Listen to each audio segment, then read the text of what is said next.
Naglibot ako dito sa Kawayan City para maghanap ng good deal na repo motorcycle. So ito, may nahanap ako na Honda Click version 2 red color. So ang cash price nito is 53,000 pesos.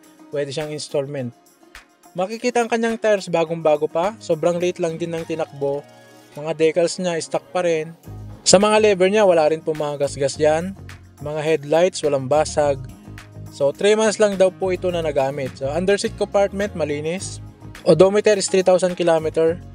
All lights working, makinis, maayos. So sa halagang 53,000, pwede nyo niyang maiuwi itong Honda Click 125 red color.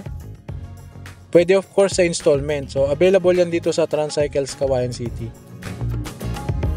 Meron din sila ditong 2021 Honda Beat Street in gray color. So price nito is nasa 44,000 pesos lang.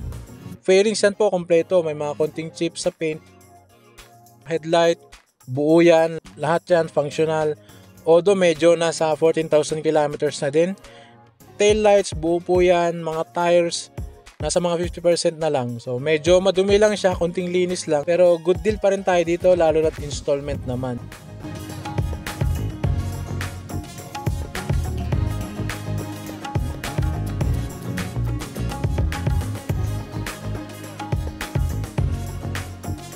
Sa mga naghanap ng MIUI, meron din po sila ditong available. Tsaka tong gray na Mio Gear, so bagong-bago pa, ano? Nasa 90% pa yung kapal ng gulong. Super fresh pa na unit, 2,800 monthly installment. So may rebate pa yan na 200. So 2,600 na lang siya pag updated. Cash price itong repo na Mio Gear is 53,000 pesos. Pwede nyo pong applyan yan, pang service, pang trabaho, swak po yan.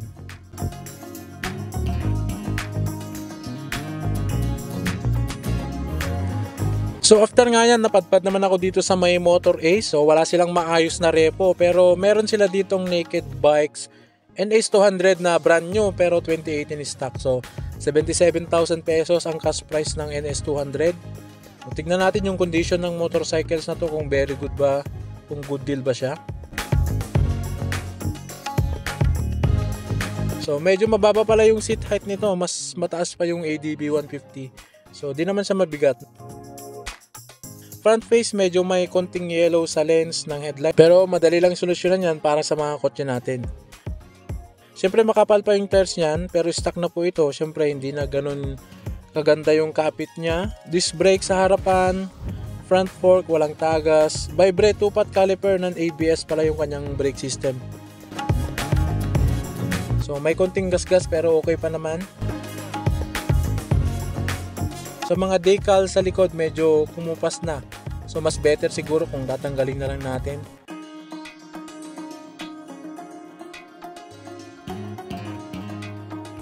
Dito sa engine parang may dumi, pero plastic cover lang po yan. Medyo may kalawang sa dulo ng mga stand.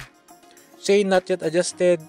Naka-tail tie D ang design ng isang ito mga Kamoto Fam. So disc brake din ang rear brake. Pwede siya maging project bike, so maporma, naked at 200cc na. Astig yung kanyang exhaust, no, naka-underbelly siya.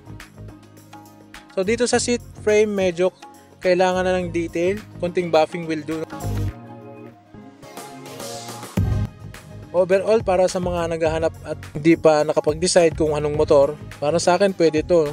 Mura, bago at syempre naka backbone category in 200cc displacement. So kung gusto nyo pong i-check yung unit, nandito siya ngayon sa Motor Ace along Councilor Avenue, Kawayan City. So ayan Moto Fam, so far yan pa lang yung nakita ko na repo na good deal na motorcycle stock dito sa aming lugar.